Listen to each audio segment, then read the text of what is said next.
ಹುಡುಕಾಟ ಪ್ರಾರಂಭಿಸಿದ್ದು within 2 hours ಒಳಗಡೆನೆ ಸೌಜನ್ಯ ಸಿಗ್ತಾಳೆ. ಆದ್ರೆ ಶವ ಆಗಿ ಅವಳ ಕೈಗಳನ್ನ ಅವಳದೇ ದುಪಟ್ಟ ಅಂಡ್ ID ಕಾರ್ಡ್ ಇಂದ ಮರಕ್ಕೆ ಕಟ್ಟಿರ್ತಾರೆ. And most brutal part is ಅವಳ ಯೋನಿ, ಅವಳ ಏನಿತ್ತು ಅದ್ರ ಒಳಗಡೆ 6 ಇಂಚ್ ಮಣ್ಣು ತುಂಬಿರ್ತಾರೆ. ಓ ಬಿಡಪ್ಪ, ನಮ್ ಪೊಲೀಸ್ ಅವ್ರಿಗೆ ತಮ್ಮ ಡ್ಯೂಟಿ ಮೇಲೆ ಎಷ್ಟೊಂದು ನಿಷ್ಠೆ ಇದೆ, ಒಂದೇ ದಿನದಲ್ಲಿ ಆರೋಪಿನ ಹಿಡಿದ್ ಬಿಟ್ರಲ್ಲ ಅಂತ ಪೊಲೀಸ್ ಅವ್ರ ಮೇಲೆ ಫುಲ್ ಒಂಥರ ಹೊಗಳ್ತಾ ಇರ್ತಾರೆ.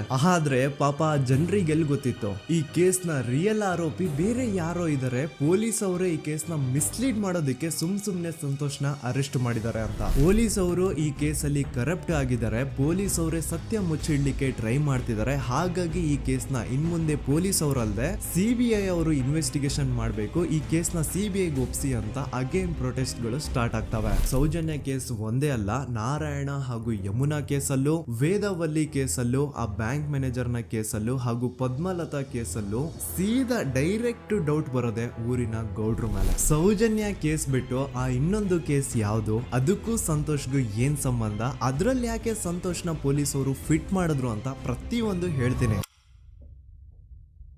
ನಾನು ಈ ಚಾನೆಲ್ನ ಸ್ಟಾರ್ಟ್ ಮಾಡಿದಾಗಿಂದ one of the most requested video ಬಂದು ಸೌಜನ್ಯ ಕೇಸ್ ಬಗ್ಗೆ. ಸರಿ, ನಮ್ಮ ದೂತ ಸಭೆಯ ಪ್ರಜೆಗಳು ಇಷ್ಟೊಂದು ಕೇಳ್ತಿದಾರಲ್ಲ, ಈ ಒಂದು ಕೇಸ್ ಬಗ್ಗೆನೂ ವಿಡಿಯೋ ಮಾಡುವ ಅಂತ ಸೌಜನ್ಯ ಕೇಸ್ ಬಗ್ಗೆ ನಾನು ರಿಸರ್ಚ್ ಸ್ಟಾರ್ಟ್ ಮಾಡಿದೆ. ಅಂಡ್ ಟ್ರಸ್ಟ್ ಮೀ, ಎಷ್ಟೊಂದು ಕಾಂಪ್ಲೆಕ್ಸ್ ಈ ಒಂದು ಕೇಸ್ ಇದೆ ಅಂತಂದ್ರೆ ನನ್ನ ತಲೆನೇ ಕೆಟ್ಬಿಡ್ತು. ಬಟ್ ಡೋಂಟ್ ವರಿ, ನಿಮ್ಗಂತೂ ಪ್ರತಿ ಒಂದನ್ನ ತುಂಬಾ ಸಿಂಪಲ್ ಆಗಿ ಅರ್ಥ ಮಾಡಿಸ್ತೇನೆ. ಅನ್ಕೊಳ್ಳಿ, ಒಂದು ಊರು, ಆ ಊರಲ್ಲಿ ಒಂದು ಗೌಡ್ರ ಕುಟುಂಬ ಇದೆ. ಅಂಡ್ ಆ ಗೌಡ್ರ ಕುಟುಂಬ ತುಂಬಾನೇ ಪವರ್ಫುಲ್, ಲೈಕ್ ನಾವು ಮೂವೀಸ್ ಅಲ್ಲಿ ನೋಡ್ತೀವಲ್ಲ ಹಂಗೆ. ಸೊ ಗೌಡ್ರು ಊರು ಬಂದು ಧರ್ಮಸ್ಥಳ ಅಂತ. ಆ ಒಂದು ಊರಲ್ಲಿ ಇವ್ರಿಗೆ ಸಖತ್ ಕಂಟ್ರೋಲ್ ಇರುತ್ತೆ. ಈವನ್ ಅದೇ ಒಂದು ರೀಜನ್ ಅಲ್ಲಿ ಇರುವಂತಹ ಒಂದು ತುಂಬಾನೇ ಪಾಪ್ಯುಲರ್ ದೇವಸ್ಥಾನನು ಸಹ ಇವರೇ ಕಂಟ್ರೋಲ್ ಮಾಡ್ತಿರ್ತಾರೆ. ಆ ಒಂದು ದೇವಸ್ಥಾನ ಇಂದ ಈ ಗೌಡ್ರ ಕುಟುಂಬಕ್ಕೆ ಎಷ್ಟೊಂದು ದುಡ್ಡು ಬರ್ತಾ ಇರುತ್ತೆ ಅಂತಂದ್ರೆ, ಅದೇ ದುಡ್ಡಲ್ಲಿ ಇವರು ಬೇಜನ್ ಪ್ರೈವೇಟ್ ಪ್ರೈಮರಿ ಅಂಡ್ ಹೈಸ್ಕೂಲ್ಸ್ ನ ಸ್ಥಾಪನೆ ಮಾಡಿರ್ತಾರೆ, ಬೇಜನ್ ಪ್ರೈವೇಟ್ ಮೆಡಿಕಲ್ ಕಾಲೇಜಸ್ ಇರ್ತವೆ, ಅಂಡ್ ಬೇಜನ್ ಪ್ರೈವೇಟ್ ದೊಡ್ಡ ಹಾಸ್ಪಿಟಲ್ಸ್ ಇರ್ತವೆ. ಒಟ್ಟಲ್ಲಿ ಹೇಳ್ಬೇಕು ಅಂತಂದ್ರೆ ದುಡ್ಡಿನ ಸುರಿಮಳೆ ಇವ್ರಿಗೆ. ನೋಡಿ, ನಮ್ಮ ಭಾರತ ದೇಶದಲ್ಲಿ ಒಂದು ಕಾನೂನಿದೆ, ದ ರಿಲಿಜಿಯಸ್ ಎಂಡೋಮೆಂಟ್ ಆಕ್ಟ್ 1863 ಅಂತ. ಬೇಸಿಕಲಿ ಈ ಒಂದು ಕಾನೂನು ಏನ್ ಹೇಳುತ್ತೆ ಅಂತಂದ್ರೆ, ಭಾರತದಲ್ಲಿ ಯಾವ್ದೆಲ್ಲ ಹಿಂದೂ ಟೆಂಪಲ್ಸ್ ಇದಾವೋ ಅವೆಲ್ಲ ಗವರ್ಮೆಂಟ್ ಪ್ರಾಪರ್ಟಿ. ಆ ಹಿಂದೂ ಟೆಂಪಲ್ಸ್ ನ ಮ್ಯಾನೇಜ್ಮೆಂಟ್ ಎಲ್ಲ ಗವರ್ಮೆಂಟ್ ಕೈಗೆ ಹೋಗಿ ಗವರ್ಮೆಂಟ್ ಡಿಸೈಡ್ ಮಾಡುತ್ತೆ ಆ ಮ್ಯಾನೇಜ್ಮೆಂಟ್ ಅಲ್ಲಿ ಯಾರ್ ಕೆಲ್ಸಕ್ಕೆ ಇರಬೇಕು, ಯಾರ್ ಕೆಲ್ಸಕ್ಕೆ ಇರಬಾರ್ದು, ಅಂಡ್ ಆ ಟೆಂಪಲ್ ಇಂದ ಬರ್ತಿರುವಂತಹ ಡೊನೇಷನ್ ಅಮೌಂಟ್ ನ ಏನ್ ಮಾಡಬೇಕು ಅಂತ. ಸೊ ಈ ಒಂದು ಕಾನೂನಿನ ಪ್ರಕಾರ ಗವರ್ಮೆಂಟ್ ಇಂಡಿಯಾದಲ್ಲಿ ಇರುವಂತಹ ಆಲ್ಮೋಸ್ಟ್ ಎಲ್ಲಾ ಹಿಂದೂ ಟೆಂಪಲ್ಸ್ ನ ತನ್ನ ಕಂಟ್ರೋಲ್ ಅಲ್ಲಿ ತಗೋತಾ ಇರ್ಬೇಕಾದ್ರೆ ಗವರ್ಮೆಂಟ್ ಅಫಿಷಿಯಲ್ಸ್ ಧರ್ಮಸ್ಥಳ ಶ್ರೀ ಮಂಜುನಾಥ ದೇವಸ್ಥಾನಕ್ಕೂ ರೀಚ್ ಔಟ್ ಮಾಡ್ತಾರೆ. ಅಂಡ್ ಆಗ ಇಷ್ಟು ದಿನ ಟೆಂಪಲ್ ನ ಕಂಟ್ರೋಲ್ ಮಾಡ್ತಿದ್ದಂತಹ ಆ ಗೌಡ್ರ ಕುಟುಂಬ ಏನ್ ಹೇಳುತ್ತೆ ಗೊತ್ತಾ, ಇಲ್ಲ ಇದು ಹಿಂದೂ ಟೆಂಪಲ್ ಅಲ್ಲ, ಇದು ಜೈನ್ ಫ್ಯಾಮಿಲಿಗೆ ಬಿಲಾಂಗ್ ಮಾಡುವಂತಹ ಒಂದು ಪ್ರೈವೇಟ್ ಟೆಂಪಲ್ ಅಂತ ಹೇಳ್ತಾರೆ. ನಾನು ಇಷ್ಟು ದಿನ ಧರ್ಮಸ್ಥಳ ಶ್ರೀ ಮಂಜುನಾಥ ದೇವಸ್ಥಾನ ಒಂದು ಹಿಂದೂ ಟೆಂಪಲ್ ಅಂತ ಅನ್ಕೊಂಡಿದ್ದೆ. ಆದ್ರೆ ಈಗಷ್ಟೇ ನನಗೂ ಗೊತ್ತಾಗಿದ್ದು ಇದು ಹಿಂದೂ ಟೆಂಪಲ್ ಅಲ್ಲ, ಇದು ಒಂದು ಜೈನ್ ಫ್ಯಾಮಿಲಿಗೆ ಬಿಲಾಂಗ್ ಮಾಡುವಂತಹ ಪ್ರೈವೇಟ್ ಜೈನ್ ಟೆಂಪಲ್ ಅಂತ. ಸೊ ಹೀಗಾಗಿ ಗವರ್ಮೆಂಟ್ ಅಫಿಷಿಯಲ್ಸ್ ಏನೂ ಮಾಡಕ್ಕಾಗದೆ ಇವತ್ತಿನವರೆಗೂ ಈ ಒಂದು ಧರ್ಮಸ್ಥಳ ಶ್ರೀ ಮಂಜುನಾಥ ದೇವಸ್ಥಾನನ ಒಂದು ಪ್ರೈವೇಟ್ ಟ್ರಸ್ಟ್ ನಡೆಸ್ಕೊಂಡು ಹೋಗ್ತಿದೆ. ಅಂಡ್ ಆ ಪ್ರೈವೇಟ್ ಟ್ರಸ್ಟ್ ನ ಓನರ್ ಯಾರು, ಅದೇ ಗೌಡ್ರ ಕುಟುಂಬ. ನೋಡಿ, ನಾನು ಈ ವಿಡಿಯೋದಲ್ಲಿ ಯಾರ್ದನ್ನು ರಿಯಲ್ ನೇಮ್ಸ್ ನ ಬಳಸ್ತಿಲ್ಲ. ಪ್ರೀವಿಯಸ್ಲಿ ಬೇರೆ ಯೂಟ್ಯೂಬರ್ಸ್ ತಮ್ಮ ವಿಡಿಯೋಸ್ ಅಲ್ಲಿ ರಿಯಲ್ ನೇಮ್ಸ್ ನ ಬಳಸಿದ್ದಾರೆ ಅನ್ನೋ ಒಂದೇ ಒಂದು ಕಾರಣಕ್ಕೆ ಅವ್ರ ವಿಡಿಯೋಸ್ ನ ಡಿಲೀಟ್ ಮಾಡಿಸಿದ್ದಾರೆ. ಸೊ ಅವ್ರ ಜೊತೆ ಆಗಿದ್ದು ನನ್ನ ಜೊತೆ ಆಗೋದು ಬೇಡ, ಸತ್ಯ ಮುಚ್ಚೋಗೋದು ನನ್ಗಿಷ್ಟ ಇಲ್ಲ. ಹಾಗಾಗಿ ನಾನಿಲ್ಲಿ ರಿಯಲ್ ನೇಮ್ಸ್ ನ ಬಳಸ್ತಿಲ್ಲ. ಆದ್ರೆ ನಾನು ಯಾರನ್ನ ಪಾಯಿಂಟ್ ಔಟ್ ಮಾಡಿ ಹೇಳ್ತಿದ್ದೀನಿ ಅನ್ನೋದು ಮಾತ್ರ ನಿಮಗೆ ತುಂಬಾ ಕ್ಲಿಯರ್ಲಿ ಅರ್ಥ ಆಗುತ್ತೆ. Don't worry.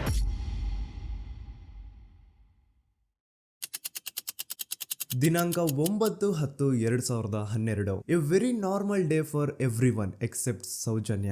ಧರ್ಮಸ್ಥಳ ಹತ್ರ ಇರುವಂತಹ ಪಂಗಳ್ ಅನ್ನೋ ಒಂದು ಸಣ್ಣ ಹಳ್ಳಿಗೆ ಬಿಲಾಂಗ್ ಮಾಡುವಂತಹ ಸೌಜನ್ಯ ತುಂಬಾನೇ ಒಳ್ಳೆ ಹುಡುಗಿ. SDM ಕಾಲೇಜ್ ಆಫ್ ಉಜ್ರಿಯಲ್ಲಿ 2nd PUC ಓದ್ತಿದ್ದಂತಹ ಇವಳು ತುಂಬಾನೇ ಬ್ರೈಟ್ ಸ್ಟೂಡೆಂಟ್ ಕೂಡ. ಸೊ ಒಂದು ದಿನ ಅಂದ್ರೆ 9 ಅಕ್ಟೋಬರ್ 2012 ಬೆಳಿಗ್ಗೆ 7:30-8 ಗಂಟೆ ಹಾಗೆ ಆಸ್ ಯೂಶುವಲ್ ತನ್ನ ಕಾಲೇಜ್ ಹೋಗೋದಕ್ಕೆ ರೆಡಿ ಆಗ್ತಿರ್ತಾಳೆ. ಅವತ್ತು ಮಂಗಳವಾರದ ದಿನ ಅಂಡ್ ಅವತ್ತು ಲೋಕಲ್ ಫೆಸ್ಟಿವಲ್ ಬೇರೆ ಇರುತ್ತೆ, ಹೊಸ ಅಕ್ಕಿ ಅಂತ. ಈ ಒಂದು ಲೋಕಲ್ ಫೆಸ್ಟಿವಲ್ ದಿನ ಮನೆ ಒಳಗಡೆ ಏನೇ ಅಡುಗೆ ಮಾಡಿದ್ರು ಹೊಸ ಅಕ್ಕಿನೇ ಬಳಸಬೇಕು. ಸೊ ಹೊಸ ಅಕ್ಕಿ ತಂದು ಬ್ರೇಕ್ಫಾಸ್ಟ್ ನ ರೆಡಿ ಮಾಡೋಷ್ಟ್ರಲ್ಲಿ ಸೌಜನ್ಯ ಅವ್ರ ತಾಯಿ ತುಂಬಾ ಲೇಟ್ ಮಾಡ್ತಾರೆ. ಸೊ ಕಾಲೇಜ್ಗೆ ಲೇಟ್ ಆಗ್ತಿದೆ ಅಂತ ಈ ಸೌಜನ್ಯ ಟಿಫಿನ್ ಸಹ ಮಾಡದೆ ಹಾಗೆ ಹೋಗ್ತಾಳೆ. ಅವಳ ತಲೆಯಲ್ಲಿ ಏನಿತ್ತು ಅಂತಂದ್ರೆ, ಹೆಂಗೋ ಇವತ್ತು ಲೋಕಲ್ ಫೆಸ್ಟಿವಲ್ ಬೇರೆ ಇದೆ, ಹಾಗಾಗಿ ಮೇ ಬಿ ಕಾಲೇಜು ಬೇಗ ಬಿಡ್ಬೋದು, ಸೊ ಮಧ್ಯಾಹ್ನ ಡೈರೆಕ್ಟ್ ಮನೆಗೆ ಬಂದು ಊಟ ಮಾಡುವ ಬಿಡು ಅಂತ ಅವಳು ಅನ್ಕೊಂಡಿರ್ತಾಳೆ. ಆದ್ರೆ ಕಾಲೇಜ್ ಹೋಗಾದ್ಮೇಲೆ ಗೊತ್ತಾಗುತ್ತೆ ಅವತ್ತು ಅವಳಿಗೆ ಸ್ಪೆಷಲ್ ಕ್ಲಾಸಸ್ ಬೇರೆ ಇದೆ ಅಂತ. ಅಂತ. ಸೌಜನ್ಯ ಬ್ರೇಕ್ಫಾಸ್ಟ್ ಕೂಡ ಮಾಡಿರಲ್ಲ ಅಂಡ್ ಲಂಚ್ ಬಾಕ್ಸ್ ಕೂಡ ತಂದಿರಲ್ಲ. ಹಾಗಾಗಿ ಲಂಚ್ ಟೈಮ್ ಅಲ್ಲಿ ಸೌಜನ್ಯನ ಒಬ್ಳು friend Janhvi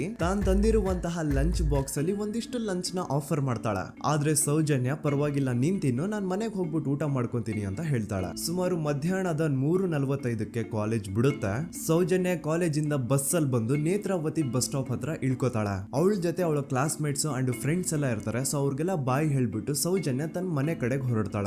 Netravati bus stop ಇಂದ ಸೌಜನ್ಯ ಮನೆಗೆ 20 ಮಿನಿಟ್ಸ್ ನ ವಾಕ್ ಇರುತ್ತೆ. ಮ್ಯಾಕ್ಸ್ ಟು ಮ್ಯಾಕ್ಸ್ 30 ಮಿನಿಟ್ ಹಿಡಿಬಹುದು. ಸೊ ಸೌಜನ್ಯ ನಡ್ಕೊಂಡು ಮನೆ ಕಡೆಗೆ ಹೋಗ್ತಾ ಇರ್ತಾಳೆ. ಒಂದ್ ಸ್ವಲ್ಪ ದೂರದಲ್ಲಿ ಪ್ರಕೃತಿ ಹಾಸ್ಪಿಟಲ್ ಅಂತ ಒಂದಿರುತ್ತೆ. ಅಲ್ಲಿನ ಸೆಕ್ಯೂರಿಟಿ ಗಾರ್ಡ್ ಸೌಜನ್ಯ ನಡ್ಕೊಂಡು ಹೋಗ್ತಾ ಇರೋದನ್ನ ನೋಡ್ತಾನೆ ಕೂಡ. ನಂತರ ಸೌಜನ್ಯ ಒಂದು 10 ನಿಮಿಷ ಹಂಗೆ ಮುಂದೆ ನಡ್ಕೊಂಡು ಹೋಗಾದ್ಮೇಲೆ ಸೌಜನ್ಯಗೆ ತನ್ನ ಮಾವ ಸಿಗ್ತಾರ. ಅವರು ಸೌಜನ್ಯನ ನೋಡಿ ಮಾತಾಡಿಸ್ತಾರೆ. ಯಾಕಮ್ಮ ಕಾಲೇಜಿಂದ ಇಷ್ಟು ಲೇಟ್ ಬರ್ತಿದೀಯಾ ಅಂತ ಕೇಳ್ತಾರೆ. ಆಗ ಸೌಜನ್ಯ ಇಲ್ಲ ಮಾವ, ಕಾಲೇಜಲ್ಲಿ ಸ್ಪೆಷಲ್ ಕ್ಲಾಸ್ ಇತ್ತು ಹಾಗಾಗಿ ಲೇಟ್ ಆಗ್ಬಿಡ್ತು ಅಂತ ಹೇಳಿ ಒಂದೆರಡು ಮಾತಾಡಿಸಿ ನಂತರ ತನ್ನ ಮನೆ ಕಡೆಗೆ ತಾನು ಹೊರಡ್ತಾಳ. ಈಗ ಆ ಒಂದು ಪಾಯಿಂಟ್ ಇಂದ ಸೌಜನ್ಯಗೆ ತನ್ನ ಮನೆ ಹೋಗ್ಲಿಕ್ಕೆ 10 ನಿಮಿಷ ಬೇಕು. ಮ್ಯಾಕ್ಸ್ ಟು ಮ್ಯಾಕ್ಸ್ 20 ಮಿನಿಟ್ ಅನ್ಕೊಳ್ಳಿ. 3:45ಕ್ಕೆ ಕಾಲೇಜ್ ಬಿಟ್ರೆ ಅರೌಂಡ್ 4:30ಗೆ ಮನೇಲಿ ಇರ್ಬೇಕಾಗಿದ್ದು ಹುಡುಗಿ 6:30-7 ಗಂಟೆ ಆಗಿದ್ರು ಮನೆಗೆ ಸೇರಿರಲ್ಲ. ಸೊ ಮನೇಲಿ ಸೌಜನ್ಯ ಅವ್ರ ತಾಯಿಗೆ ಟೆನ್ಷನ್ ಸ್ಟಾರ್ಟ್ ಆಗುತ್ತೆ. ಏನಪ್ಪ ಈ ಹುಡುಗಿ ಎಷ್ಟೊತ್ತಾದ್ರೂ ಇನ್ನು ಮನೆಗ್ ಬಂದಿಲ್ವಲ್ಲ ಅಂತ. ಸೊ ಅವ್ರೇನ್ ಮಾಡ್ತಾರೆ, ಸೌಜನ್ಯ ಅವ್ರ ತಂದೆ ಕಾಲ್ ಮಾಡ್ಬಿಟ್ಟು ಹಿಂಗೆ 3:30-4 ಗಂಟೆಗೆ ಕಾಲೇಜಿಂದ ಮನೆಗ್ ಬರ್ತಿದ್ದಿದ್ ನಮ್ ಹುಡುಗಿ ಇವತ್ತು 7 ಗಂಟೆ ಆದ್ರೂ ಇನ್ನು ಮನೆಗ್ ಬಂದಿಲ್ಲ, ನೀವು ಸ್ವಲ್ಪ ಬೇಗ ಮನೆಗ್ ಬಂದು ವಿಚಾರಿಸಿ ಅಂತ ಗಾಬ್ರಿಲಿ ಹೇಳ್ತಾರ. ಸರಿ ಅಂತ ಸೌಜನ್ಯ ಅವ್ರ ತಂದೆ ಮನೆಗ್ ಬಂದ್ಬಿಟ್ಟು ಸೌಜನ್ಯನ ಫ್ರೆಂಡ್ಸ್ ಕ್ಲಾಸ್ ಮೇಟ್ಸ್ ಯಾರ್ದೆಲ್ಲ ಅವ್ರ ಹತ್ರ ನಂಬರ್ ಇರುತ್ತೋ ಅವ್ರಿಗೆಲ್ಲ ಕಾಲ್ ಮಾಡ್ಬಿಟ್ಟು ಸೌಜನ್ಯ ಬಗ್ಗೆ ಕೇಳ್ತಾರ. ನಮ್ ಹುಡುಗಿ ಏನಾದ್ರೂ ನಿಮ್ ಮನೆಗ್ ಬಂದಿದ್ದಾಳ ಅಮ್ಮ ಅಂತ. ಆದ್ರೆ ಸೌಜನ್ಯನ ಫ್ರೆಂಡ್ಸ್ ಅಂಡ್ ಕ್ಲಾಸ್ ಮೇಟ್ಸ್ ಎಲ್ಲ ಇಲ್ಲ ಅಂಕಲ್ ನಮ್ಮ ಮನೆಗಂತೂ ಸೌಜನ್ಯ ಏನು ಬಂದಿಲ್ಲ, ಅವಳು ಬಸ್ ಸ್ಟಾಪ್ ಇಂದ ಸೀದಾ ನಿಮ್ ಮನೆ ಕಡೆಗೇನೆ ಹೊರಟ್ಲಲ್ವಾ, ಯಾಕೆ ಇನ್ನೂ ಬಂದಿಲ್ವಾ ಅಂತ ಕೇಳ್ತಾರ.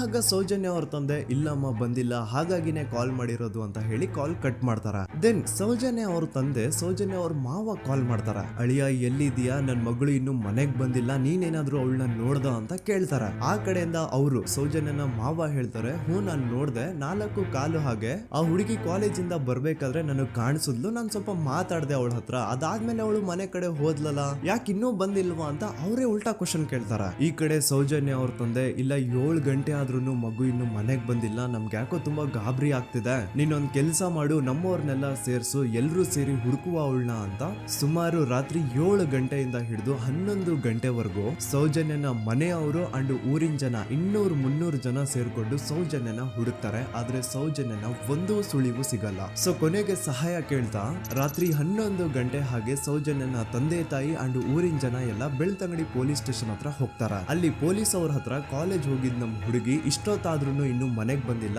ಎಷ್ಟು ಹುಡುಕಿದ್ರು ಸಿಗ್ತಾ ಇಲ್ಲ, ಸೊ ಪ್ಲೀಸ್ ಒಂದು ಮಿಸ್ಸಿಂಗ್ ರಿಪೋರ್ಟ್ ನ ಫೈಲ್ ಮಾಡಿ ನಮ್ ಹುಡುಗಿನ ಹುಡುಕೊಡಿ ಅಂತ ಕೇಳ್ಕೊತಾರ.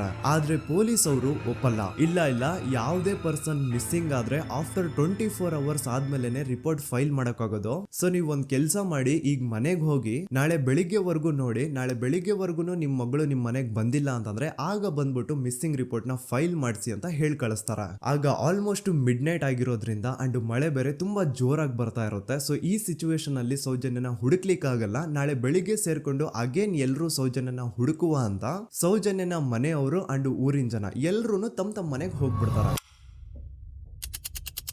ನೆಕ್ಸ್ಟ್ ದಿನ ಅಂದ್ರೆ 10 ಅಕ್ಟೋಬರ್ 2012 ಬುಧವಾರದ ದಿನ ಬೆಳಿಗ್ಗೆ 10 ಗಂಟೆ ಹಾಗೆ ಸೌಜನ್ಯನ ಮನೆಯವರು ಅಂಡ್ ಊರಿನ 200-300 ಜನ ಸೇರ್ಕೊಂಡು ಅಗೇನ್ ಸೌಜನ್ಯಗೋಸ್ಕರ ಹುಡುಕಾಟ ಸ್ಟಾರ್ಟ್ ಮಾಡ್ತಾರ. ಹುಡುಕಾಟ ಪ್ರಾರಂಭಿಸಿದ್ದು ವಿತಿನ್ 2 ಅವರ್ಸ್ ಒಳಗಡೆನೆ ಸೌಜನ್ಯ ಸಿಗ್ತಾಳೆ. ಆದ್ರೆ ಶವ ಆಗಿ ಆ 200-300 ಊರಿನ ಜನ ಎಲ್ಲ ಸೇರ್ಕೊಂಡು ಏನ್ ಸೌಜನ್ಯನ ಹುಡುಕ್ತಾ ಇದ್ರು ಅದರಲ್ಲಿ ಯಾರೋ ಒಬ್ರಿಗೆ ಸೌಜನ್ಯನ ಮನೆಯಿಂದ ಕೇವಲ 10 ನಿಮಿಷ ದೂರದಲ್ಲಿರುವಂತಹ ಒಂದು ಹಳ್ಳನ ದಡದಲ್ಲಿ ಸೌಜನ್ಯನ ಮೃತದೇಹ ಸಿಗುತ್ತಾ.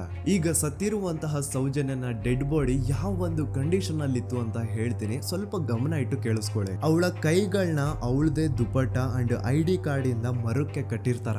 ಅವಳ ಬಾಡಿ ಎಲ್ಲ ನೇಕೆಡ್ ಇರುತ್ತೆ, ಮೈ ಮೇಲೆ ಸರಿಯಾದ ಬಟ್ಟೆ ಇರಲ್ಲ, ಮೈ ಮೇಲೆ ಮಲ್ಟಿಪಲ್ ಕಟ್ ಮಾರ್ಕ್ಸ್ ಇರುತ್ತೆ, ತುಂಬಾ ಜೋರಾಗಿ ಹೊಡೆದಿರುವಂತಹ ಗಾಯಗಳು ಮೈ ಮೇಲೆ ಎದ್ದು ಕಾಣಿಸ್ತಿರ್ತವೆ. ಅವಳ ರಿಪ್ಸ್ ಎದೆ ಭಾಗದ ಮೂಳೆಗಳೆಲ್ಲ ಮುರಿದು ಹೋಗ್ಬಿಟ್ಟಿರ್ತವೆ. And most brutal part is ಅವಳ ಯೋನಿ, ಅವಳ ಏನಿತ್ತೋ ಅದ್ರ ಒಳಗಡೆ 6 ಇಂಚ್ ಮಣ್ಣು ತುಂಬಿರ್ತಾರೆ. ಆ ಬಾಡಿ ಕಂಡೀಷನ್ ನ ನೋಡಿದಾದ್ಮೇಲೆ ಒಂದಂತೂ ತುಂಬಾ ಕ್ಲಿಯರ್ ಆಗಿ ಅರ್ಥ ಆಗುತ್ತೆ, ಅವಳನ್ನ ಯಾರೋ ತುಂಬಾ ಫೋರ್ಸ್ಫುಲಿ ಮಾಡಿ ನಂತರ ನಿರ್ದಯವಾಗಿ ಸಾಯಿಸಿದ್ದಾರೆ ಅಂತ. ಇಲ್ಲಿ ಕ್ರಿಮಿನಲ್ಸ್ ನ ಬುದ್ಧಿವಂತಿಕೆ ನೋಡಿ ಪೊಲೀಸ್ ಅವ್ರಿಗೆ ಏನೂ ಸುಳಿವು ಸಿಗ್ಬಾರ್ದು ಅಂತ ಅವಳ ಯೋನಿ ಒಳಗಡೆ 6 ಇಂಚ್ ಅಷ್ಟು ಮಣ್ಣು ತುಂಬ ಹೋಗಿರ್ತಾರೆ. ಸೊ ದೆನ್ ಪೊಲೀಸ್ ಅವ್ರಿಗೆ ವಿಷಯ ಗೊತ್ತಾಗುತ್ತೆ. ಅವರು ಸ್ಪಾಟ್ ಗೆ ಬಂದು ಸೌಜನ್ಯನ ಬಾಡಿನ ರಿಕವರ್ ಮಾಡಿ ಆ ಒಂದು ಸ್ಪಾಟ್ ನ ಕಂಪ್ಲೀಟ್ ಸೀಸ್ ಮಾಡ್ತಾರೆ.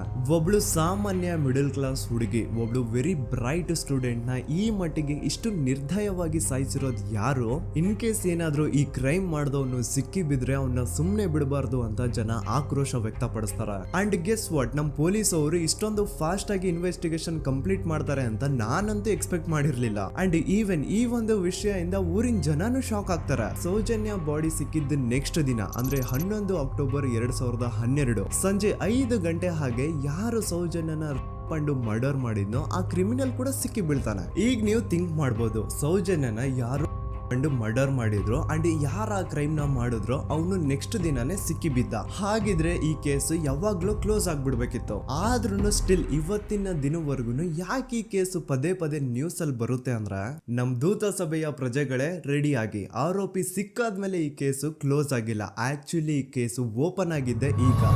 ನೋಡಿ, ಸೌಜನ್ಯನ ಬಾಡಿ ಸಿಕ್ಕಿದ್ದು ನೆಕ್ಸ್ಟ್ ದಿನ ಅಂದ್ರೆ 11 ಅಕ್ಟೋಬರ್ 2012 PSI ಯೋಗೇಶ್ ಅವರು ಯಾರನ್ನ ಈ ಕೇಸಲ್ಲಿ ಅರೆಸ್ಟ್ ಮಾಡಿದ್ರು ಅಂದ್ರೆ ಆತನ ಹೆಸರು ಬಂದು ಸಂತೋಷ್ ರಾವ್. 28-29 ವಯಸ್ಸಿರುವಂತಹ Santosh Rao first of all ಧರ್ಮಸ್ಥಳದವನು ಅಲ್ವೇ ಅಲ್ಲ, ಅವನು ಶೃಂಗೇರಿ. ಅವನು ಸಂತೋಷ್ ರಾವ್ ನ ತಂದೆ ಸ್ಕೂಲ್ ಟೀಚರ್ ಅಂಡ್ ತಾಯಿ ಹೌಸ್ ವೈಫ್.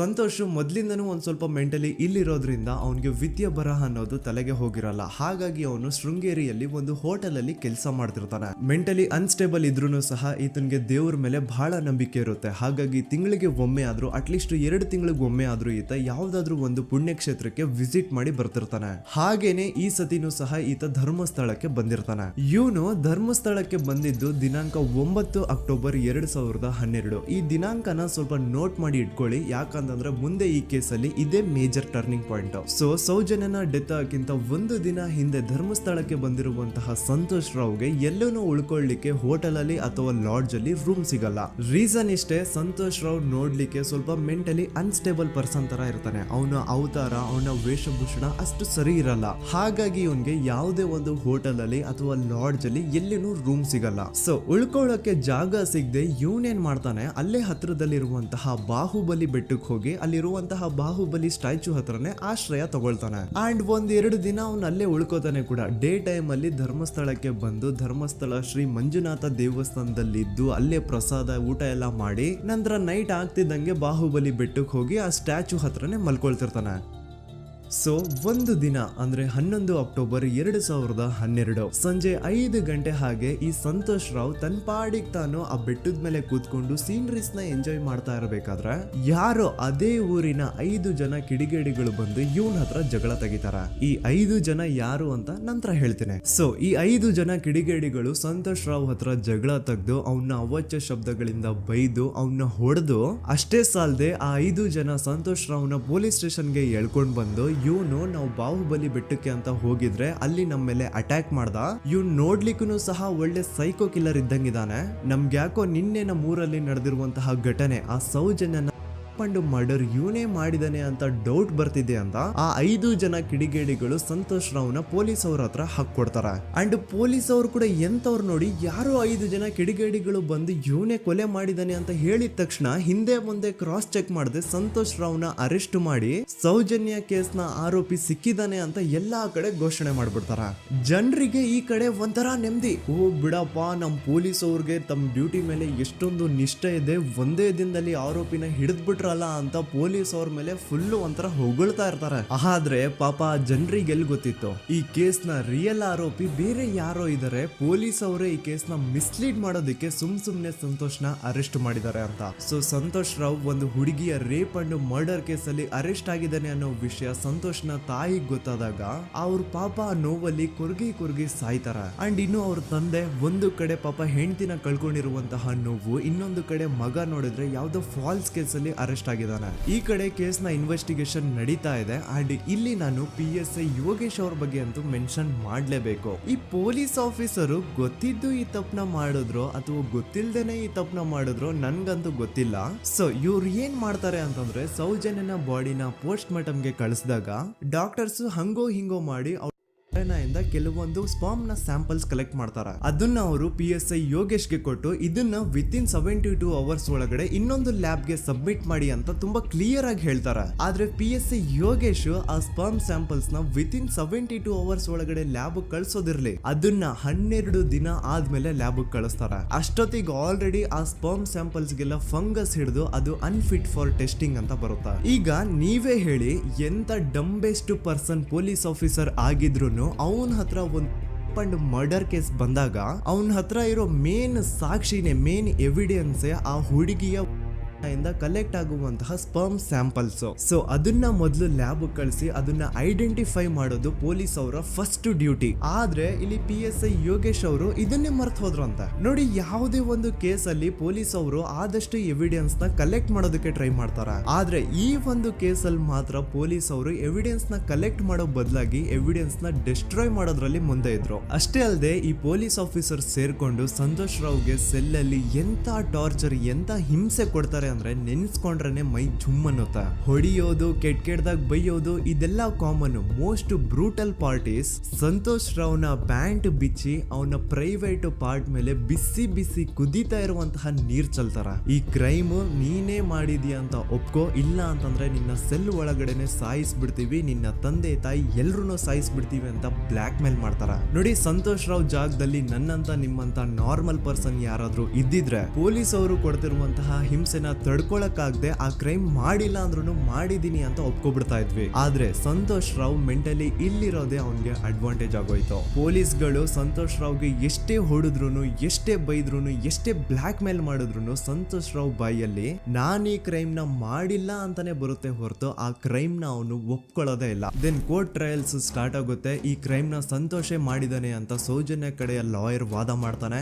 ಅದಕ್ಕೆ ಆಪೋಸಿಟ್ ಆಗಿ ಸಂತೋಷ್ ರಾವ್ ಕಡೆಯಿಂದ ಒಬ್ರು ಲಾಯರ್ ಇಲ್ಲ, ಸಂತೋಷ್ ರಾವ್ ಈ ಕ್ರೈಮ್ ನ ಮಾಡ್ಲಿಕ್ಕೆ ಸಾಧ್ಯನೇ ಇಲ್ಲ ಅಂತ ವಾದ ಮಾಡ್ತಿರ್ತಾರೆ. ಅಂಡ್ ಕೋರ್ಟ್ ಇಂದ ಆಚೆಗಡೆ ಸಂತೋಷ್ ರಾವ್ ನ ಅಗೇನ್ಸ್ಟ್ ಸ್ಟೂಡೆಂಟ್ಸ್ ಪ್ರೊಟೆಸ್ಟ್ ನಡೆಯುತ್ತೆ, ಪಬ್ಲಿಕ್ ಪ್ರೊಟೆಸ್ಟ್ ನಡೆಯುತ್ತೆ. ಅರೆಸ್ಟ್ ಆಗಿರುವಂತಹ ಸಂತೋಷ್ ರಾವ್ಗೆ ಗಲ್ಲಿಗೇರಿಸ್ರಿ ಅಂತ ಅವ್ರು ಡಿಮ್ಯಾಂಡ್ ಮಾಡ್ತಿರ್ತಾರೆ. ಸೊ ಹೀಗೆ ಒಂದು 2-3 ವರ್ಷ ಕಳೆದು ಹೋಗುತ್ತೆ. ನಂತರ ಒಂದು ಕೋರ್ಟ್ ಟ್ರಯಲ್ ಅಲ್ಲಿ ಸಂತೋಷ್ ರಾವ್ ಪರವಾಗಿ ಹೋರಾಡ್ತಿದ್ದಂತಹ ಲಾಯರ್ ಯಾಕೆ ಈ ಕೇಸ್ ಅಲ್ಲಿ ಸಂತೋಷ್ ಆರೋಪಿ ಅಲ್ಲ ಅಂತ ಪ್ರೂವ್ ಮಾಡ್ಲಿಕ್ಕೆ ಕೆಲವೊಂದು ಪಾಯಿಂಟ್ಸ್ ನ ಮುಂದೆ ಇಡ್ತಾರೆ. ಅದೇನಂತಂದ್ರೆ, ಮೊದಲನೇದಾಗಿ ಸಂತೋಷ್ ರಾವೇ ಈ ಕ್ರೈಮ್ ನ ಮಾಡಿದಾನೆ ಅಂತ ಒಬ್ರು ಒಂದೂನು ಐ ವಿಟ್ನೆಸ್ ಇರಲ್ಲ. ಇನ್ನೊಂದೇನು ಅಂತಂದ್ರೆ, ಯಾವೊಂದು ಕಂಡೀಷನ್ ಅಲ್ಲಿ, ಯಾವೊಂದು ಬ್ರೂಟಲ್ ಕಂಡೀಷನ್ ಅಲ್ಲಿ ಸೌಜನ್ಯನ ಬಾಡಿ ಸಿಕ್ಕಿತ್ತೋ ಅದನ್ನ ಗಮನದಲ್ಲಿಟ್ಕೊಂಡು ಸ್ವಲ್ಪ ಪ್ರಾಕ್ಟಿಕಲ್ ಆಗಿ ಥಿಂಕ್ ಮಾಡಿದ್ರೆ ಆ ಒಂದು ಭೀಕರ ಕ್ರೈಮ್ ನ ಒಬ್ನೇ ಮಾಡ್ಲಿಕ್ಕೆ ಸಾಧ್ಯನೇ ಇಲ್ಲ. ಇನ್ನೊಂದು ಪಾಯಿಂಟ್ ಏನು ಅಂತಂದ್ರೆ, ಸೌಜನ್ಯನ ಇಂದ ಪೊಲೀಸ್ ಅವ್ರಿಗೆ ಯಾವುದೇ ಸ್ಪರ್ಮ್ ಸ್ಯಾಂಪಲ್ ಸಿಗ್ಬಾರ್ದು ಅಂತ 6 ಇಂಚು ಅಷ್ಟು ಮಣ್ಣು ಹಾಕಿರ್ತಾರ. ಸೊ ಈಗ ನೀವೇ ಹೇಳಿ, ಮೆಂಟಲಿ ಇಲ್ಲಿರುವಂತಹ ಪರ್ಸನ್ಗೆ ಇಷ್ಟೊಂದು ಬುದ್ಧಿವಂತಿಕೆ ಇರುತ್ತಾ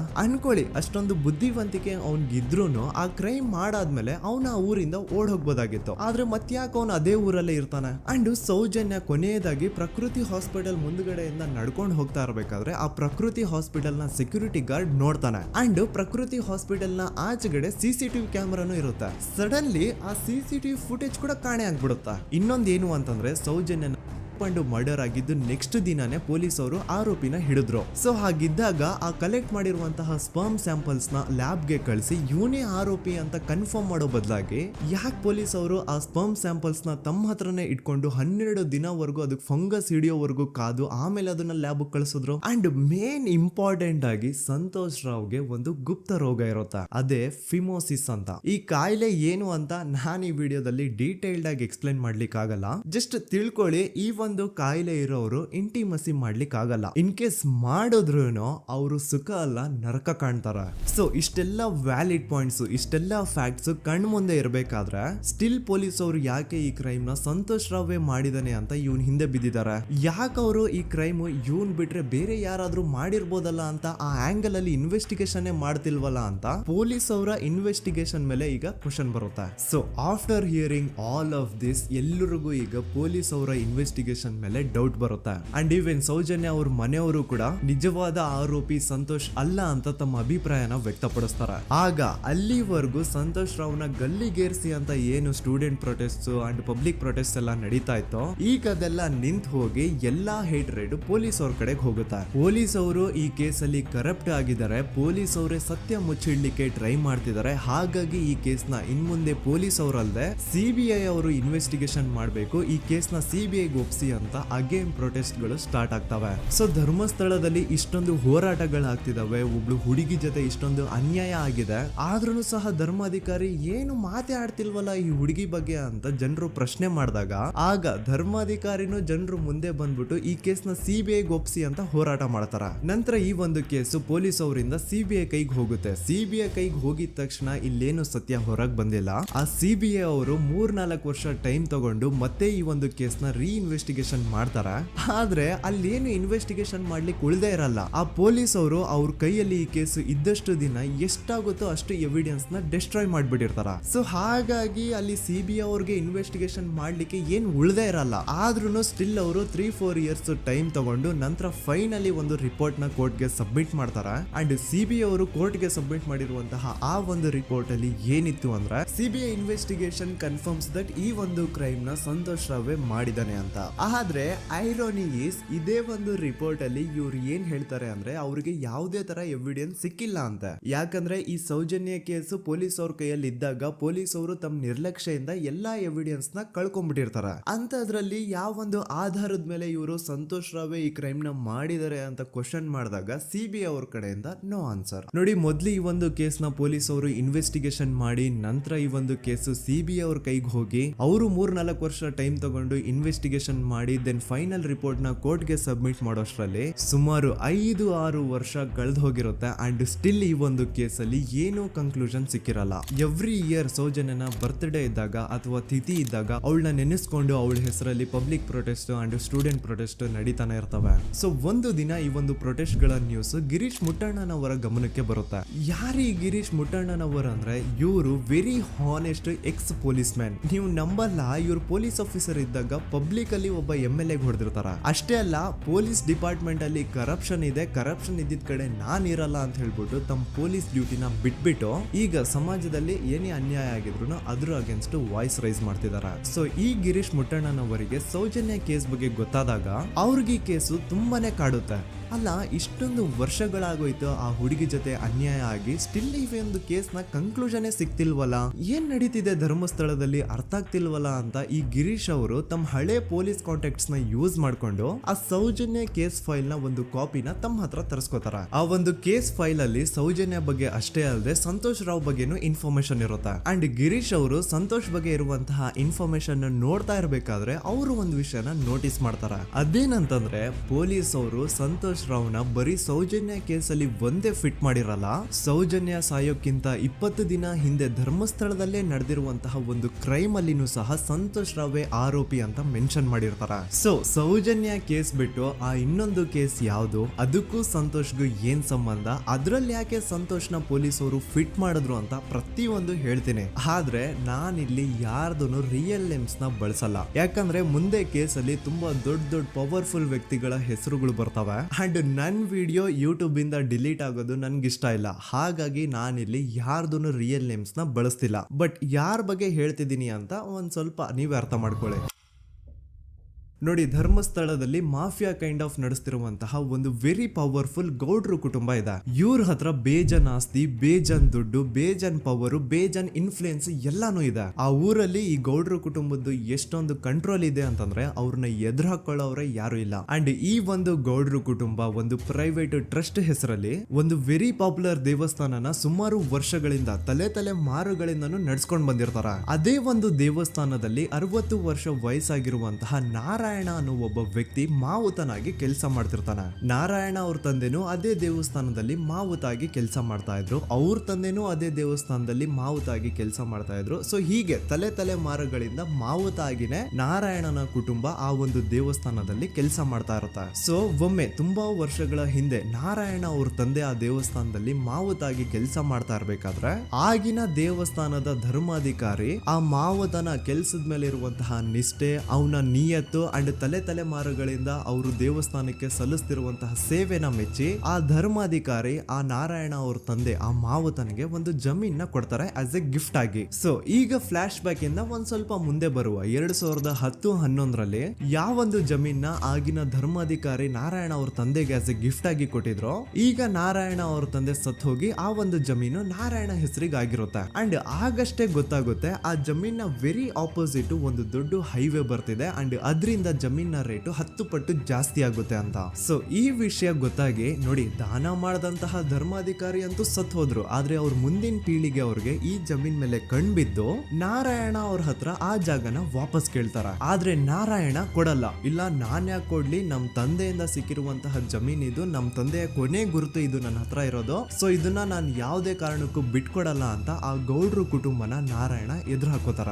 ಆಗ ಗೌಡ್ರು ಕುಟುಂಬದವ್ರಿಗೆ ಕೋಪ ಬಂದು ಅವ್ರೇನ್ ಮಾಡ್ತಾರೆ ಅಂದ್ರೆ ನಾರಾಯಣ ಮನೆಗೆ ನೀರಿನ ಸಪ್ಲೈ ಇರುತ್ತಲ್ವಾ ಅದನ್ನ ಬಂದ್ ಮಾಡ್ತಾರ, ಎಲೆಕ್ಟ್ರಿಸಿಟಿ ಸಪ್ಲೈನು ಕಟ್ ಆಫ್ ಮಾಡ್ತಾರ, ಊರಲ್ಲಿರುವಂತಹ ಎಲ್ಲಾ ಚರಂಡಿಗಳನ್ನ ಕ್ಲೀನ್ ಮಾಡಿ ಆ ಕಸ ಏನಿರುತ್ತೋ ಅದನ್ನ ತಂದು ನಾರಾಯಣ ಮನೆ ಮುಂದೆ ಹಾಕ್ತಾರ. ಇಷ್ಟೇ ಅಲ್ಲ, ನಾರಾಯಣ ಅವ್ರ ಹೆಂಡತಿ ಮಕ್ಕಳು ಎಲ್ಲಾದ್ರೂ ಆಚೆ ಹೋಗ್ತಾ ಬರ್ತಾ ಇದ್ರೆ ಅವ್ರನ್ನ ಕೆಟ್ಟದಾಗ ಬೈಯೋದು, ಹೊಡ್ಕೊಳ್ಳೋದು, ಬಡ್ಕೊಳ್ಳೋದೆಲ್ಲ ಮಾಡ್ತಿರ್ತಾರ. ಇಷ್ಟೆಲ್ಲ ಆಗ್ತಾ ಇದ್ರು ಸ್ಟಿಲ್ ನಾರಾಯಣ ಮಾತ್ರ ಆ ಜಾಗನ ಬಿಟ್ಕೊಡಲ್ಲ. ಆ ಜಾಗದಗೋಸ್ಕರ ನೀನ್ ಬೇಕಿದ್ರೆ ಇದನ್ನೆಲ್ಲ ಸಹಿಸ್ಕೊಂಡಿರಪ್ಪ, ನಮ್ ಕೈಲಂತೂ ಆಗಲ್ಲ ಅಂತ ನಾರಾಯಣನ ಹೆಂಡತಿ ಮಕ್ಕಳು ಅವನ್ನ ಬಿಟ್ಟು ಬೇರೆ ಊರಿಗೆ ಹೋಗ್ಬಿಡ್ತಾರ. ಈಗ ಮನೆಯಲ್ಲಿ ನಾರಾಯಣ ಅಂಡ್ 45 ವರ್ಷ ವಯಸ್ಸಿರುವಂತಹ ನಾರಾಯಣ ಅವ್ರ ತಂಗಿ ಯಮುನಾ ಅವ್ರು ಮಾತ್ರ ಇಬ್ರೇ ಇರ್ತಾ ಇದ್ರು. ಸೊ ಒಂದೊಳ್ಳೆ ಅವಕಾಶ ನೋಡ್ಕೊಂಡು 21 ಸೆಪ್ಟೆಂಬರ್ 2012 ಮನೆಯಲ್ಲಿ ನಾರಾಯಣ ಹಾಗೂ ಯಮುನಾ ಇರ್ಬೇಕಾದ್ರೆ ಯಾರೋ ಮನೆ ಒಳಗಡೆ ನುಗ್ಗಿ ನಾರಾಯಣನ್ಗೆ ಹೊಡೆದು ಯಮುನಾಗೂ ಸಹ ಹೊಡೆದು ನಂತರ ಅವಳು ಮಾಡಿ ದೆನ್ ನಾರಾಯಣ ಹಾಗೂ ಯಮುನನ ತಲೆನ ಒಂದು ರುಬ್ಬೋ ಗುಂಡಿಂದ ಚಚ್ಚಿ ಸಾಯಿಸ್ಬಿಡ್ತಾರ. ಈ ಕೊಲೆ ಆಗಿದ್ದು ಕಳ್ಳತನಗೋಸ್ಕರ ಅಂತ ಪೊಲೀಸ್ ಅವರು ತಮ್ಮ ರಿಪೋರ್ಟ್ ಅಲ್ಲಿ ಬರೀತಾರ. ಆದ್ರೆ ಪಾಯಿಂಟ್ ಏನ್ ಗೊತ್ತಾ, ಆ ಮನೇಲಿ ಒಂದ್ ಸ್ವಲ್ಪನೂ ಹಣ ಆಗ್ಲಿ ಅಥವಾ ಬಂಗಾರ ಆಗ್ಲಿ ಕಳ್ಳತನ ಆಗಿರಲ್ಲ. ಕಳ್ಳತನ ಆಗಿರೋದು ಕೇವಲ ಆ ಮೇನ್ ರೋಡ್ ಅಲ್ಲಿ ಇದ್ದಂತಹ ಪ್ರಾಪರ್ಟಿ ಪೇಪರ್ಸ್. ಎಂತ ಕೋಇನ್ಸಿಡೆನ್ಸ್ ನೋಡಿ, ಯಾವ ಒಂದು ಜಮೀನಿನ ಪತ್ರ ನಾರಾಯಣ ಮನೆಯಿಂದ ಕಳ್ಳತನ ಆಗಿದ್ವೋ ಅದೇ ಒಂದು ಜಮೀನಲ್ಲಿ 10 ವರ್ಷ ಆದ ನಂತರ ಒಂದು ದೊಡ್ಡ ಹೋಟೆಲ್ ಸ್ಥಾಪನೆ ಆಗುತ್ತೆ ಅಂಡ್ ಆ ಹೋಟೆಲ್ ನ ಇನಾಗ್ರೇಷನ್ ಗೆ ಚಿಕ್ಕ ಗೌಡ್ರು ಬರ್ತಾರ. ಸೊ ಈಗೇನು ನಾರಾಯಣ ಹಾಗೂ ಯಮುನನ ಕೊಲೆ ಆಗಿದ್ಯೋ ಇದಾಗಿದ್ದು 20 ದಿನ ಆದ್ಮೇಲೆ ಸೌಜನ್ಯ ಜೊತೆ ಅಂತ ನಿರ್ದಯ ಘಟನೆ ಆಗಿದ್ದು. ಸೊ ಪೊಲೀಸ್ ಅವರು ಸೌಜನ್ಯ ಕೇಸಲ್ಲಿ ಸಂತೋಷ್ ರಾವ್ನ ಫಿಟ್ ಮಾಡೋದಲ್ದೆ ಈ ಒಂದು ನಾರಾಯಣ ಹಾಗೂ ಯಮುನಾ ಕೇಸಲ್ಲೂ ಸಹ ಸಂತೋಷ್ ರಾವ್ನೆ ಫಿಟ್ ಮಾಡಿರ್ತಾರ. ಇಲ್ಲಿ ಡೇಟ್ಸ್ ನ ಸ್ವಲ್ಪ ನೆನ್ಪಿಟ್ಕೊಳ್ಳಿ. ನಾರಾಯಣ ಹಾಗೂ ಯಮುನನ ಕೊಲೆ ಆಗಿದ್ದು 21 ಸೆಪ್ಟೆಂಬರ್ 2012 ಅಂಡ್ ಸಂತೋಷ್ ರಾವ್ ಧರ್ಮಸ್ಥಳ ಬಂದಿದ್ದು 9 ಅಕ್ಟೋಬರ್ 2012, 20 ದಿನ ಆದ್ಮೇಲೆ. ಸೊ ನಾರಾಯಣ ಹಾಗೂ ಯಮುನನ ಕೊಲೆ ಆದಾಗ ಊರಲ್ಲೇ ಇಲ್ದೆ ಎಲ್ಲೋ ಶೃಂಗೇರಿಯಲ್ಲಿ ಯಾವುದೋ ಒಂದು ಹೋಟೆಲ್ ಅಲ್ಲಿ ಕೆಲಸ ಮಾಡ್ತಿದ್ದಂತಹ ಸಂತೋಷ್ ರಾವ್ ಹೇಗೆ ಈ ಒಂದು ಕೇಸಲ್ಲಿ ಆರೋಪಿ ಆಗ್ತಾನೆ? ಸೊ ಇದೇ ಒಂದು ಪಾಯಿಂಟ್ ನ ನೋಟಿಸ್ ಮಾಡಿ ಗಿರೀಶ್ ಮುಟ್ಟಣ್ಣನವರು ಧರ್ಮಸ್ಥಳಕ್ಕೆ ಬಂದು ಸಂತೋಷ್ ನ ಲಾಯರ್ ಜೊತೆ ಡಿಸ್ಕಸ್ ಮಾಡ್ತಾರ. ದೆನ್ ಫೈನಲಿ ಏನೋ ತಪ್ಪು ಮಾಡದೆ ಸುಳ್ಳು ಆರೋಪಗಳಿಂದ ಕರಪ್ಟ್ ಪೊಲೀಸ್ ಆಫೀಸರ್ಸ್ ನ ಮಿಸ್ಲೀಡಿಂಗ್ ಇನ್ವೆಸ್ಟಿಗೇಷನ್ ಇಂದ ಸಂತೋಷ್ ರಾವ್ ತನ್ನ ಜೀವನದ 8-10 ವರ್ಷನ ಜೈಲಲ್ಲಿ ಕಳೆದು ಫೈನಲಿ ರಿಲೀಸ್ ಆಗ್ತಾನೆ. ಒಂಥರ ಈ ಕೇಸಿಂದ ಸಂತೋಷ್ ರಾವ್ನ ಇಡೀ ಲೈಫ್ ಸ್ಪಾಯ್ಲ್ ಆಗೋಯ್ತು. ಈಗ ಸಂತೋಷ್ ರಾವ್ ರಿಯಲ್ ಆರೋಪಿ ಅಲ್ಲ ಅಂತ ಕೋರ್ಟ್ ಅಲ್ಲಿ ಪ್ರೂವ್ ಆಯ್ತು. ಹಾಗಿದ್ರೆ ರಿಯಲ್ ಆರೋಪಿ ಯಾರು? ಪೊಲೀಸ್ ಅವರು ಯಾಕೆ ಈ ಕೇಸಲ್ಲಿ ಇಷ್ಟೊಂದು ಅನ್ಫೇರ್ ಇನ್ವೆಸ್ಟಿಗೇಷನ್ ಮಾಡಿದ್ರು?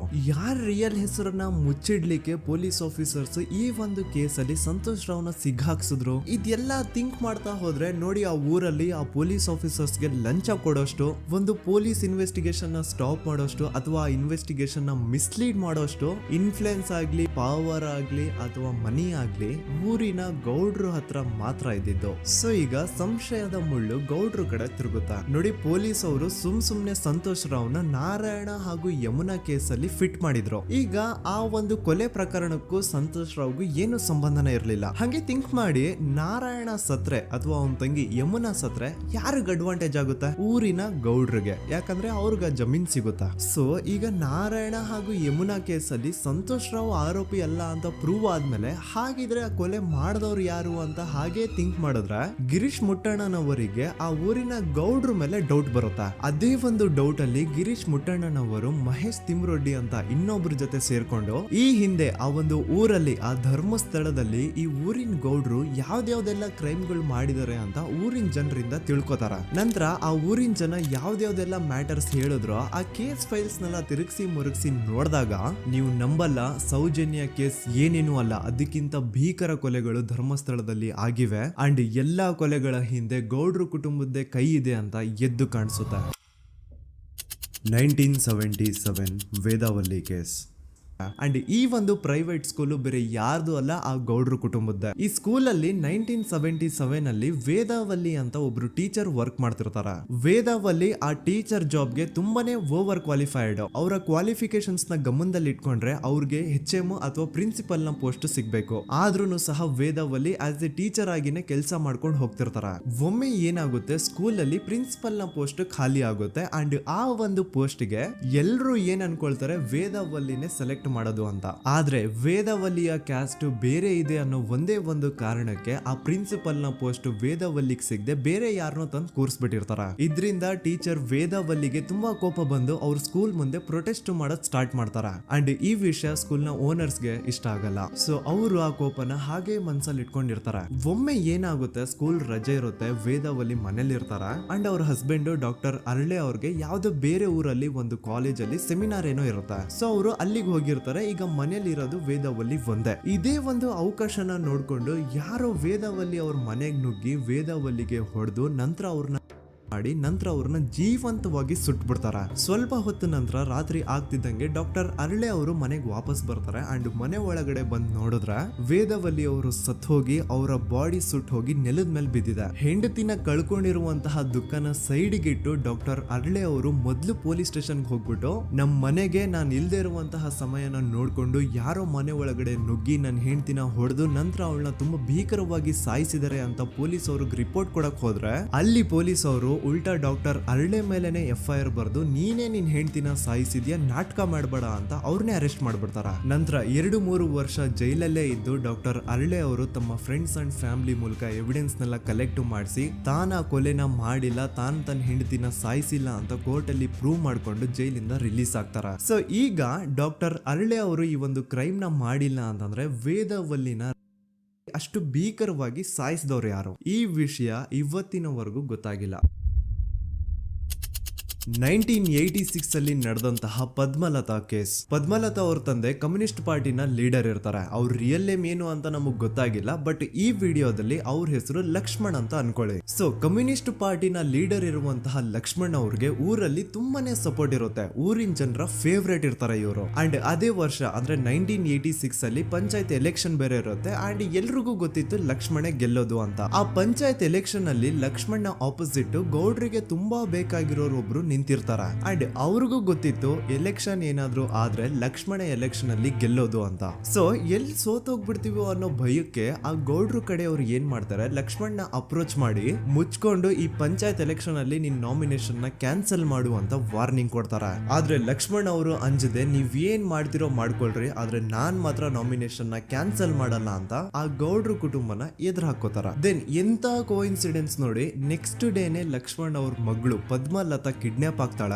ಸುಮಾರು 56 ದಿನ ಅವಳನ್ನ ಯಾರೋ ಕಿಡ್ನಾಪ್ ಮಾಡ್ತಾರೆ. ಅಂಡ್ ಆ 56 ದಿನ ಡೈಲಿ ಅವಳನ್ನ ಶೋಷಣೆ ಕೂಡ ಮಾಡ್ತಾರೆ. ನಂತರ 56 ದಿನ ಆದ್ಮೇಲೆ ಪದ್ಮಲತನ ಬಾಡಿ ನೇತ್ರಾವತಿ ನದಿಲಿ ತೇಲ್ತಾ ಸಿಗುತ್ತಾ. ಆಸ್ ಎಕ್ಸ್ಪೆಕ್ಟೆಡ್ ಈ ಕೇಸಲ್ಲೂ ಪೊಲೀಸ್ ಅವ್ರ ಕಡೆಯಿಂದ ಪ್ರಾಪರ್ ಇನ್ವೆಸ್ಟಿಗೇಷನ್ ಆಗಲ್ಲ. ಅಂಡ್ ಯಾರ್ ಪದ್ಮಲತನ ಕಿಡ್ನಾಪ್ ಮಾಡಿದ್ರು, ಯಾರು ಅವಳನ್ನ 15 ದಿನವರೆಗೂ ಶೋಷಣೆ ಮಾಡಿ ನಂತರ ಅವಳನ್ನ ಅಷ್ಟು ಭೀಕರವಾಗಿ ಸಾಯಿಸಿದ್ರು ಅಂತ ಇವತ್ತಿನ ದಿನದವರೆಗೂ ಗೊತ್ತಾಗಿಲ್ಲ. ಮತ್ತೆ ನಮಗೆ ಗೊತ್ತಾದದು 22ಕ್ಕೆ ಸ್ಕೂಲ್ ಡೇ, 56 ದಿನ ಕಳೆದು ಹೊಳೆಯಲ್ಲಿ ಹೆಣ ಉಂಡು ಅಂತ ಕೇಳಿ ಪೊಲೀಸಿನವರು ಬರುವಾಗ ಬಂದು ಹೇಳುವಾಗ ನಮಗೆ ಗೊತ್ತಾದ. ಅವರು ನನ್ನನ್ನು ಕರ್ಕೊಂಡೋಗಿ ಅಲ್ಲಿ ಹೋಗಿದೆ.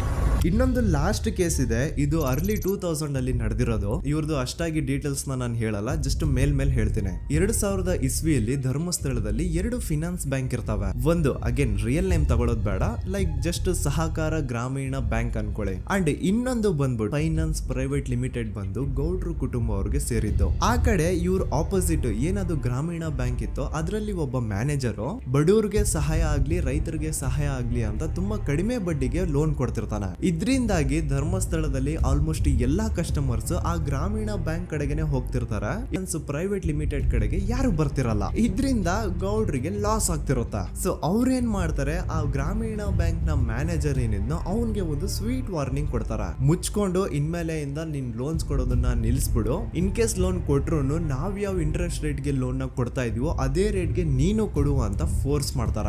ಆದ್ರೆ ಆ ಗ್ರಾಮೀಣ ಬ್ಯಾಂಕ್ ನ ಮ್ಯಾನೇಜರ್ ಇದ್ಯಾವುದನ್ನು ಕಿವಿಗೆ ಹಾಕೊಳ್ಳಾರ್ದೆ ಅವ್ನ್ ಕೆಲಸ ಅವ್ನ್ ಮಾಡ್ಕೊಂಡು ಹೋಗ್ತಾನ. ದೆನ್ ಸಡನ್ಲಿ ಒಂದು ದಿನ ಬ್ಯಾಂಕ್ ಮ್ಯಾನೇಜರ್ ನ ಹೆಂಡತಿನ ಮನೆ ಒಳಗಡೆನೆ ನುಗ್ಗಿ ಯಾರು ಮಾಡಿ ತುಂಬಾ ಭೀಕರವಾಗಿ ಸಾಯಿಸ್ಬಿಡ್ತಾರ. ಇದ್ರ ರಿಗಾರ್ಡಿಂಗ್ ಆ ಬ್ಯಾಂಕ್ ಮ್ಯಾನೇಜರ್ ಪೊಲೀಸ್ ಸ್ಟೇಷನ್ ಅಲ್ಲಿ ಕಂಪ್ಲೇಂಟ್ ಕೊಡಕ್ ಹೋದ್ರೆ ಪೊಲೀಸ್ ಅವರು ಉಲ್ಟಾ ಆ ಬ್ಯಾಂಕ್ ಮ್ಯಾನೇಜರ್ ಹೆಸರಲ್ಲೇ FIR ಬರ್ದು ನೀನೇ ನಿನ್ ಹೆಂಡತಿನ ಸಾಯಿಸಿದ್ಯಾ ಅಂತ ಅವನ್ನೇ ಅರೆಸ್ಟ್ ಮಾಡ್ಬಿಡ್ತಾರ. ನಂತರ 1-2-3 ವರ್ಷ ಆ ಬ್ಯಾಂಕ್ ಮ್ಯಾನೇಜರ್ ಜೈಲಲ್ಲಿ ಇರ್ತಾನೆ. ಅದಾದ್ಮೇಲೆ ಅವನ ಕ್ರೈಮ್ ನ ಮಾಡಿಲ್ಲ ಅಂತ ಕೋರ್ಟ್ ಅಲ್ಲಿ ಪ್ರೂವ್ ಆಗುತ್ತೆ. ಆದ್ರೆ ರಿಯಲ್ ಕ್ರೈಮ್ ಮಾಡಿದವರು ಯಾರು ಅಂತ still it's A question mark. And ಇನ್ನೊಂದು ನಾರಾಯಣ ಅಂಡ್ ಯಮುನಾ ಕೇಸ್ ಬಗ್ಗೆ ಅಂತೂ ನಾನು ಆಗ್ಲೇ ನಿಮ್ಗೆ ಎಕ್ಸ್ಪ್ಲೇನ್ ಮಾಡಿದೆ. ಸೊ ಎಂತಹ ಕೋಇನ್ಸಿಡೆಂಟ್ಸ್ ಗಳು ನೋಡಿ, ಯಾರೆಲ್ಲ ಆ ಧರ್ಮಸ್ಥಳದಲ್ಲಿ ಗೌಡ್ರು ಕುಟುಂಬನ ಎದುರಾಕೊಂಡಿದಾರೋ ಅವ್ರ ಜೀವನದಲ್ಲಿ ಏನೋ ಒಂದು ತುಂಬಾ ದೊಡ್ಡ ದುರಂತ ನಡೆದು ಹೋಗುತ್ತಾ. ಅಂಡ್ ಸರ್ಪ್ರೈಸಿಂಗ್ಲಿ ಅವ್ರ ಕೇಸಲ್ಲಿ ಪೊಲೀಸ್ ಅವ್ರ ಕಡೆಯಿಂದ ಪ್ರಾಪರ್ ಇನ್ವೆಸ್ಟಿಗೇಷನ್ ಆಗಲ್ಲ. ಅಂಡ್ ಯಾರು ಆ ಕ್ರೈಮ್ ನ ಮಾಡಿದ್ರು ಅಂತ ಯಾವತ್ತೂ ಹೊರಗೆ ಬರೋದೇ ಇಲ್ಲ. ಸೊ ಈ ಗೌಡ್ರು ಕುಟುಂಬದವರು ಧರ್ಮಸ್ಥಳದಲ್ಲಿ ಬೇಜನ್ ಕರ್ಮಕಾಂಡಗಳನ್ನ ಮಾಡಿದ್ದಾರೆ. ಅಂಡ್ ಅವ್ರ ಪವರ್ ಅಂಡ್ ಅವ್ರಿಗಿರುವಂತಹ ಇನ್ಫ್ಲೂಯೆನ್ಸ್ ಇಂದ ಆ ಎಲ್ಲಾ ಕೇಸ್ ನ ಮುಚ್ಚಾಕಿದ್ದಾರೆ ಅಂತ ಮಹೇಶ್ ಹಾಗೂ ಗಿರೀಶ್ ಮುಟ್ಟಣ್ಣನವರ ಹೇಳಿಕೆ ಆಗಿದೆ. ಸೊ ಗೌಡ್ರು ಫ್ಯಾಮಿಲಿನ ಟ್ರ್ಯಾಕ್ ರೆಕಾರ್ಡ್ ನೋಡಿದ್ರೆ ಧರ್ಮಸ್ಥಳದಲ್ಲಿ ಒಂದು ಹುಡುಗಿನ ರೇಪ್ ಅಂಡ್ ಮರ್ಡರ್ ಮಾಡಿ ದೆನ್ ಪೊಲೀಸ್ ಅವ್ರಿಗೆ ಲಂಚ ಕೊಟ್ಟು ಇನ್ವೆಸ್ಟಿಗೇಷನ್ ನ ಮಿಸ್ಲೀಡ್ ಮಾಡೋಷ್ಟು ಪವರ್ ಇನ್ಫ್ಲೂಯೆನ್ಸ್ ಈ ಗೌಡ್ರು ಕುಟುಂಬಕ್ಕೆ ಮಾತ್ರ ಇರೋದು. ಈಗ ಸಂತೋಷ್ ರಾವ್ ಅಂತೂ ಸೌಜನ್ಯ ಕೇಸಲ್ಲಿ ಆರೋಪಿ ಅಲ್ಲ ಅಂತ ಪ್ರೂವ್ ಆಯ್ತು. ಹಾಗಿದ್ರೆ ರಿಯಲ್ ಆರೋಪಿ ಯಾರು? ನೆನಪು ಮಾಡ್ಕೊಳ್ಳಿ, 11 ಅಕ್ಟೋಬರ್ 2012 ಸಂಜೆ 5 ಗಂಟೆ ಹಾಗೆ ಬಾಹುಬಲಿ ಬೆಟ್ಟದಲ್ಲಿ ಸಂತೋಷ್ ರಾವ್ ತನ್ನ ಪಾಡಿಗೆ ತಾನು ಸೀನರೀಸ್ ನ ಎಂಜಾಯ್ ಮಾಡ್ಕೊಂಡು ಸುಮ್ಮನೆ ಕೂತಿರ್ಬೇಕಾದ್ರೆ ಅವನ ಹತ್ರ 5 ಜನ ಕಿಡಿಗೇಡಿಗಳು ಬಂದು ಜಗಳ ತೆಗಿತಾರ. ಆ 5 ಜನ ಕಿಡಿಗೇಡಿಗಳು ಯಾರು ಅಂತ ನಾನು ಇಲ್ಲಿವರೆಗೂ ನಿಮ್ಗೆ ಹೇಳಿಲ್ಲ. ಸೊ ಅವರು ಬೇರೆ ಯಾರು ಅಲ್ಲ, ಚಿಕ್ಕ ಗೌಡ್ರು ಮಗ ನಿಶಾಂತ್ ಜೈನ್ ನ ವೆರಿ ಕ್ಲೋಸ್ ಫ್ರೆಂಡ್ಸ್. ಅವ್ರ ದಣಿ ಮಾಡಿರುವಂತಹ ಕ್ರೈಮ್ ಅಲ್ಲಿ ಬೇರೆ ಯಾರನ್ನಾದ್ರೂ ಸಿಗಿಸ್ಬೇಕಲ್ಲ ಅಂತ ಇವ್ರು ಬಕ್ರ ಹುಡುಕ್ತಾ ಇರ್ಬೇಕಾದ್ರೆ ಆಗ ಇವ್ರಿಗೆ ಸಿಗೋದೆ ಸಂತೋಷ್ ರಾವ್. ಅಗೇನ್ ಇನ್ನೊಂದು ಎಂತ ಕೋಇನ್ಸಿಡೆನ್ಸ್ ನೋಡಿ, ಸಂತೋಷ್ ರಾವ್ ಸೌಜನ್ಯ ಕೇಸಲ್ಲಿ ಅರೆಸ್ಟ್ ಆದ ನಂತರ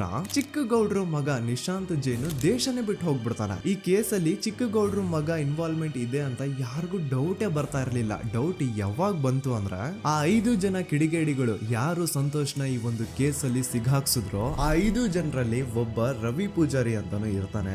ಅವನ್ಗೆ ತಾನು ತಪ್ಪು ಮಾಡಿದೀನಿ ಅಂತ ಗಿಲ್ಟ್ ಕಾಡುತ್ತೋ ಅಥವಾ ಬೇರೆ ಏನೋ ಗೊತ್ತಿಲ್ಲ, ಆದ್ರೆ ಅವನೇ ಸ್ವತಃ ಪೊಲೀಸ್ ಅವ್ರ ಹತ್ರ ಹೋಗ್ಬಿಟ್ಟು ಸೌಜನ್ಯ ಕೇಸಲ್ಲಿ ನಿಜವಾದ ಆರೋಪಿ ಸಂತೋಷ್ ಅಲ್ಲ ಕಂಡ್ರು, ಅವನ್ನ ಸುಮ್ನೆ ಸಿಗಾಕ್ಸಿರೋದಷ್ಟೇ, ನಿಜವಾದ ಆರೋಪಿಗಳು ಚಿಕ್ಕ ಗೌಡ್ರು ಮಗ ನಿಶಾಂತ್ ಜೈನ್ ಅಂಡ್ ಅವನ್ ಫ್ರೆಂಡ್ಸ್ ಸೂರಜ್, ಕಿರಣ್ ಅಂಡ್ ಕಣ್ಮಣಿ ಅಂತ. ಈ ಎಲ್ಲಾ ವಿಷಯನ ರವಿ ಪೂಜಾರಿ ಪೊಲೀಸ್ ಅವ್ರಿಗೆ ತಿಳಿಸ್ತಾನೆ. ಅಗೇನ್ ಎಂತ ಒಂದು ಕೋಇನ್ಸಿಡೆನ್ಸ್ ನೋಡಿ, ಈ ವಿಷಯಗಳನ್ನ ಊರಿನ ಜನರು ಮುಂದೆ ಹೇಳಿದಂತಹ ರವಿ ಪೂಜಾರಿ ಆಕಸ್ಮಿಕವಾಗಿ ಸತ್ ಹೋಗ್ಬಿಡ್ತಾನೆ. ಇವನು ಹೇಳಿದ್ದು ನಿಜ ಅಂತ ಜನರಿಗೆ ಯಾವಾಗ ಕನ್ಫರ್ಮ್ ಆಗುತ್ತೆ ಅಂದ್ರೆ ಸೌಜನ್ಯಗೆ ತುಂಬಾ ಹತ್ರವಾದವ್ರು ಒಬ್ರು ಯಶೋಧ ಅನ್ನೋರು ಕೋರ್ಟ್ ಅಲ್ಲಿ ಬಂದ್ಬಿಟ್ಟು ಸೌಜನ್ಯ ಕೊಲೆ ಆಗಿದ್ದ ದಿನ ಆ ಒಂದು ಸ್ಪಾಟ್ ಅಲ್ಲಿ ನಾನು ಈ 3 ಜನರನ್ನ ನೋಡಿದ್ದೆ ಅಂತ ಸಾಕ್ಷಿ ಹೇಳ್ತಾರೆ. ಈಗ ಎಲ್ಲಾ ಡಾಟ್ಸ್ ನ ಕನೆಕ್ಟ್ ಮಾಡ್ತಾ ಹೋದ್ರೆ ಸೌಜನ್ಯ ಕೇಸ್ ಒಂದೇ ಅಲ್ಲ, ನಾರಾಯಣ ಹಾಗೂ ಯಮುನಾ ಕೇಸಲ್ಲೂ, ವೇದವಲ್ಲಿ ಕೇಸಲ್ಲೂ, ಆ ಬ್ಯಾಂಕ್ ಮ್ಯಾನೇಜರ್ ನ ಕೇಸಲ್ಲೂ ಹಾಗೂ ಪದ್ಮಲತಾ ಕೇಸಲ್ಲೂ ಸೀದಾ ಡೈರೆಕ್ಟ್ ಡೌಟ್ ಬರೋದೆ ಊರಿನ ಗೌಡ್ರ ಮೇಲೆ. I really want to appreciate Kudla rampage YouTube channel, third eye YouTube channel,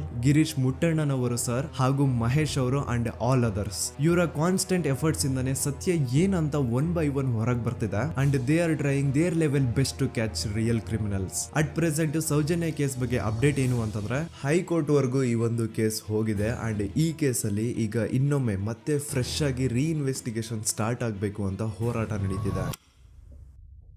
ಸುದೂತ ಪ್ರಜೆಗಳೇ, ಇದಾಗಿತ್ತು ಸೌಜನ್ಯ ಕೇಸ್ ಬಗ್ಗೆ ನಮ್ಮ ಒಂದು ಡೀಟೇಲ್ಡ್ ವಿಡಿಯೋ. ಈ ವಿಡಿಯೋದಲ್ಲಿ ನನ್ನಿಂದ ಎಲ್ಲಾದ್ರೂ ಏನಾದ್ರೂ ಚಿಕ್ಕ ಪುಟ್ಟ ಇನ್ಫಾರ್ಮೇಶನ್ ಮಿಸ್ ಆಗಿದ್ರೆ ಅಥವಾ ಮಿಸ್ಟೇಕ್ ಆಗಿದ್ರೆ ಅದನ್ನ ದಯವಿಟ್ಟು ಕಮೆಂಟ್ ಸೆಕ್ಷನ್ ಅಲ್ಲಿ ಹೈಲೈಟ್ ಮಾಡಿ. ಈ ವಿಡಿಯೋ ಯಾವಾಗ ಯೂಟ್ಯೂಬ್ ಇಂದ ಡಿಲೀಟ್ ಆಗುತ್ತೋ ನನ್ಗಂತೂ ಗೊತ್ತಿಲ್ಲ. ಸೊ ಪ್ಲೀಸ್ ಆದಷ್ಟು ಬೇಗ ಇದನ್ನ ಎಲ್ಲಾ ಕಡೆ ಶೇರ್ ಮಾಡಿ. ಓಕೆ ಪ್ರಜೆಗಳೇ, ಇವತ್ತಿಗಿಷ್ಟು ಸಾಕು ಅನ್ಕೊಳ್ತೀನಿ. ನಾನು ನಿಮ್ಮ ದೂತ ಸಮೀರ್ MD. ಮತ್ತೆ ಸಿಗ್ತೀನಿ ನೆಕ್ಸ್ಟ್ ವಿಡಿಯೋದಲ್ಲಿ.